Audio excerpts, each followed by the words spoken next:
Hello everyone, welcome to the DeFi Hack series. Today I'm going to show you how the attackers attacked the xCarnival. xCarnival was exploited in a flurry of transactions leading to the gain of 3,087 ethers for the hacker. It is a platform for NFT pledge and loan, which provides liquidity for the NFT market. The business logic is easy. The user pledges NFT to xCarnival and xCarnival lend tokens to the user. Next, I will explain the hacking logic in detail. This is an execution of normal pledge and borrow transaction. I get it from the ETH info, a nice transaction debugging tool. I put a link below, give it a shot if you like. Don't let this complex workflow scare you away. I just draw a graph to help you better understand. The XNFT contract, X-token contract, and controller contract are created by the xCarnival. Firstly, the user sends the NFT the token address and amount he wants to borrow to the XNFT contract. And the XNFT contract will generate the order request to borrow token from the X-token contract. The X-token contract will ask the controller contract whether the borrowing should be allowed. The controller contract will check whether the order exists. The borrower holds the order and the order is not liquidated. If the order meets all these requirements, the controller contract will respond to the xToken contract that this borrowing is allowed, and then the xToken contract will send the tokens to the user.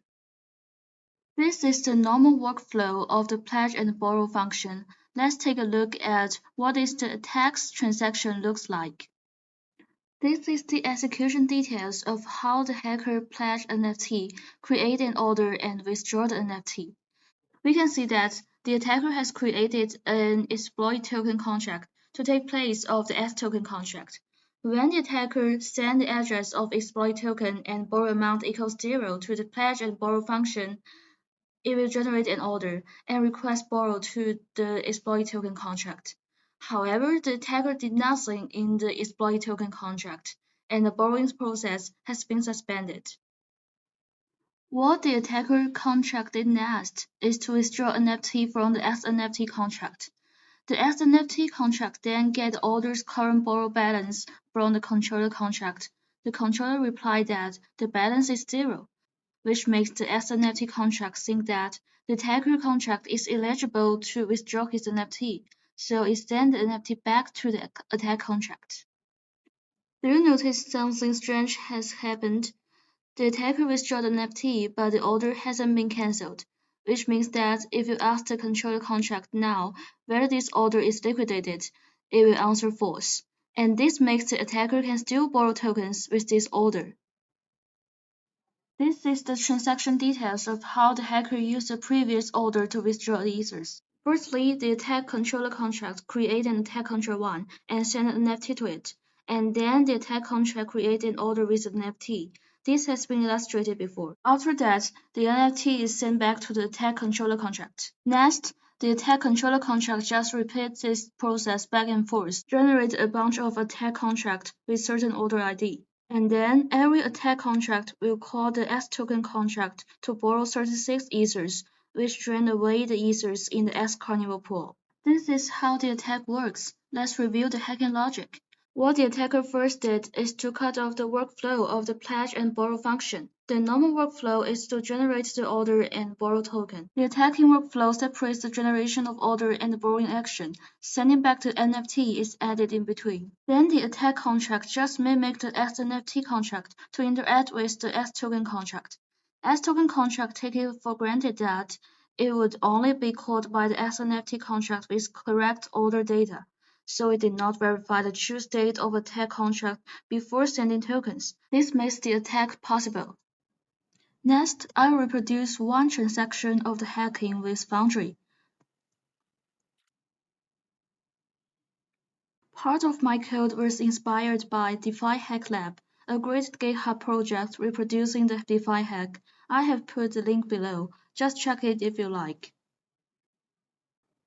Firstly, we will add the interface we need, as we will interact with the Bored Ape NFT, so we load its interface. We also need the XNFT and xToken interface to interact with xCarnival. From the hacking logic, we know that the hacker created an exploit token contract with borrow function. This is the contract address. Don't forget the cheat codes. We will use it to alter the state of EVM. Let's start our journey with the attack controller contract. Set the attacker address and load the interface.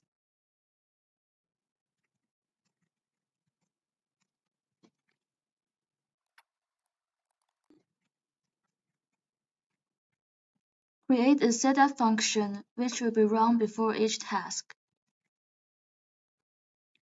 We set the attack controller contract's initial balance to be 0. Log the initial balance.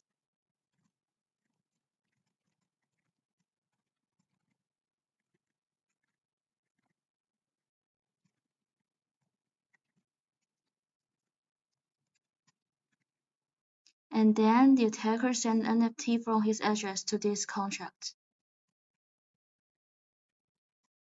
We just roll to the block where the attack starts and let the attacker to be the message sender.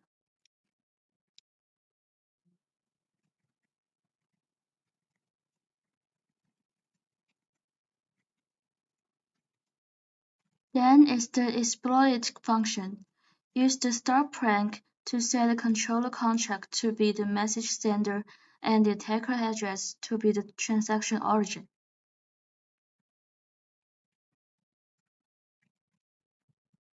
As the attacker has created 33 attack contracts in the transaction we produce, we just add an array to record the address of the attack,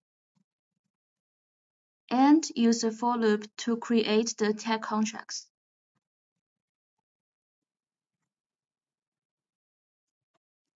And then we are going to write the attack contract. Load the interface. Each time the attack contract is created, we will let the Bored Ape contract approve the attacker to be the operator.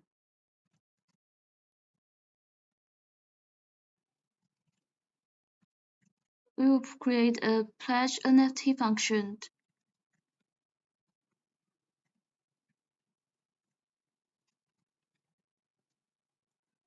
It would pledge NFT to the X NFT contract and borrow 0 amount of the exploit token.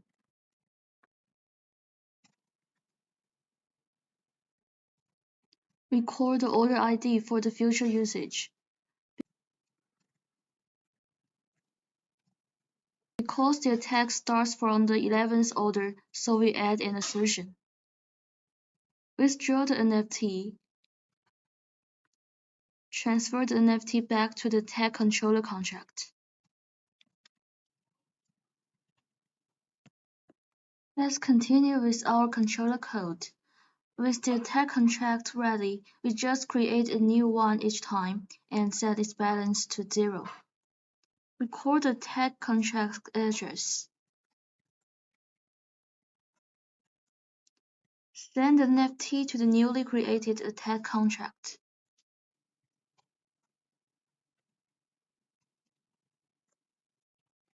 Make sure that the NFT has been transferred.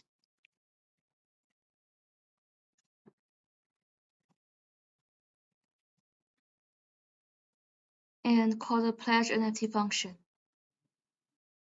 We should borrow ethers with our attack contract now.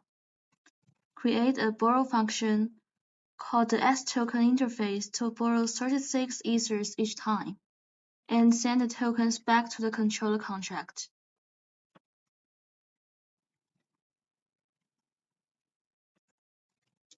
As our attack contract will receive ethers and NFT, don't forget to add the receive function.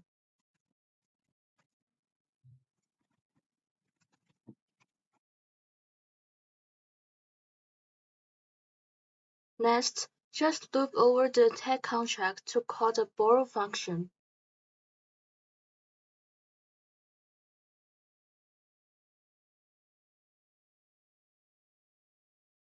And print the attacker's balance.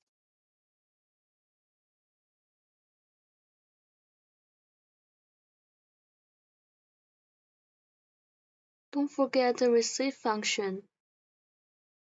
Here we are, let's test the exploit. It seems that the compile failure is due to a typo. The X should be capitalized. And run the test again. Well done, our exploit has succeeded. The Ether's balance of the attacker is 1188, which equals to 33 multiplied by 36. That is, 33 attack contracts borrowed 36 Ethers each.